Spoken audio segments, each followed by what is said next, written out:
Beberapa tahanan baru di penjara wanita sedang telanjang dan berdiri menghadap dinding.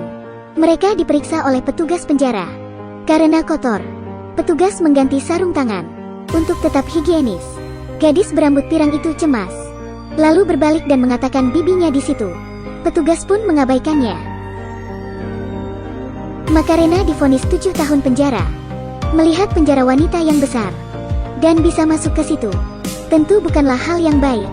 Melihat tahanan baru, tahanan lain berteriak, "Bawa dia ke sini saja." Wanita yang memainkan kalajengking ini Zulema. Tampaknya ia adalah preman penjara yang kejam. Macarena kebetulan dimasukkan ke selnya, tetapi Zulema menolaknya. Ia tidak mau mereka tinggal dengan tahanan baru karena Macarena lemah. Zulema mengatakan ke petugas, "Saya hanya memberitahu Anda, sel ini sudah penuh. Jika seseorang masuk lagi, dia hanya bisa tidur di lantai." Petugas penjara pun sadar, jika Macarena tinggal di situ, hal buruk mengintainya. Demi keselamatan Macarena, petugas pun mengalah. Macarena dipindahkan ke sel baru. Meskipun teman sekamarnya tidak galak, tetapi mereka semua sudah lama di penjara dan menjadi membosankan. Mereka mencoba bercanda ketika Macarena masuk. Bagaimana bisa Macarena mengalami itu? Dia pun hanya bisa berbalik. Annabelle tampaknya baik hati. Dia bahkan ingin menyewa pengacara untuk Macarena. Soledad membujuknya, karena tidak ada perjuangan yang sia-sia. Tetapi Macarena lelah sekali. Ia tidak mau mendengarkan mereka. Pertama kalinya tidur di penjara, Macarena tidak bisa menahan tangisnya. Teman sekamar lain, Yolanda, menghiburnya. Wajar karena ini hari pertama. Lama-kelamaan Macarena akan terbiasa. Macarena memuji tato Yolanda cantik. Yolanda mengatakan, "Itu angka keberuntungan China, 8. Tiba-tiba, ada suara dari luar pintu. Ternyata itu Zulema, si preman penjara. Dia mengajak Yolanda untuk merokok. Karena diajak preman penjara, Yolanda hanya bisa menurutinya. Melihat itu, Macarena perlahan sadar betapa sengsaranya hidup di penjara wanita. Dokter di penjara suka melecehkan, preman penjara yang suka mengganggu, dan tahanan yang ingin menggodanya. Macarena bisa terbunuh kapanpun. Dua penjaga penjara memulai pemeriksaan malam. Tetapi mereka melihat pintu ruang cuci terbuka dan ada mayat di kursi. Mayat itu adalah Yolanda. Setelah diselidiki, dia ditembak pistol uap bersuhu 90 derajat, dan itu pun membakarnya hidup-hidup. Sayangnya, tak ada petunjuk lain di situ. Penjaga penjara mengatakan kecurigaan mereka terhadap Macarena. Satu orang meninggal di penjara. Bagi tahanan lain, itu tak jadi masalah. Macarena khawatir. Yolanda adalah teman pertamanya di penjara. Dari penjaga penjara, ia mengetahui kematian Yolanda. Macarena sedikit bingung. Penjaga itu menatapnya seolah Macarena tahu sesuatu. Tiba-tiba, Zulema duduk di dekat mereka, menginterupsi pembicaraan mereka. Soledad yang baik hati karena kematian Yolanda. Dia juga bersedih. Soledad memberitahu Macarena, banyak tahanan di penjara itu yang ingin membunuh Yolanda. Dulu Yolanda dan pacarnya sengaja menyebabkan kecelakaan mobil untuk merampok sebuah truk pengangkut uang berisi 9 juta euro. Tetapi, Yolanda ditangkap oleh polisi. Pacarnya meninggal, sedangkan uangnya sudah lama disembunyikan. Uang itu tersembunyi dalam kartu SIM. Ketika Macarena menggali tanah, ia menemukan hal yang aneh. Ternyata itu kartu SIM. Mungkinkah itu milik Yolanda?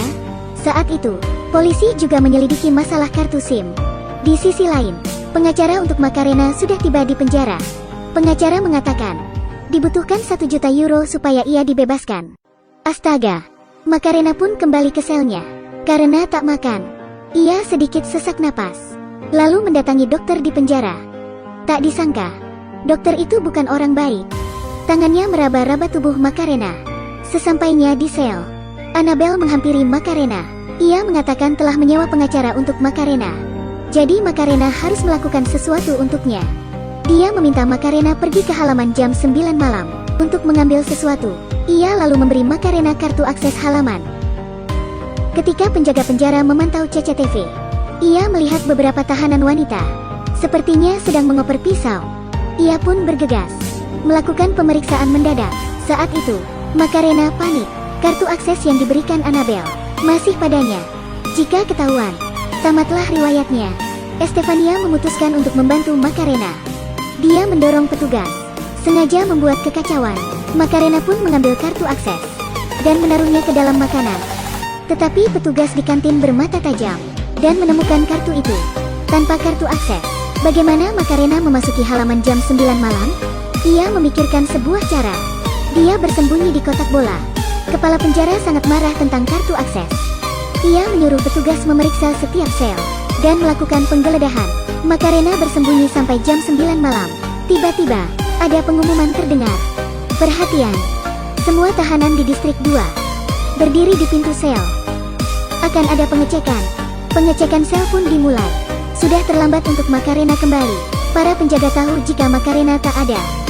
Saat itu, sebuah drone tiba.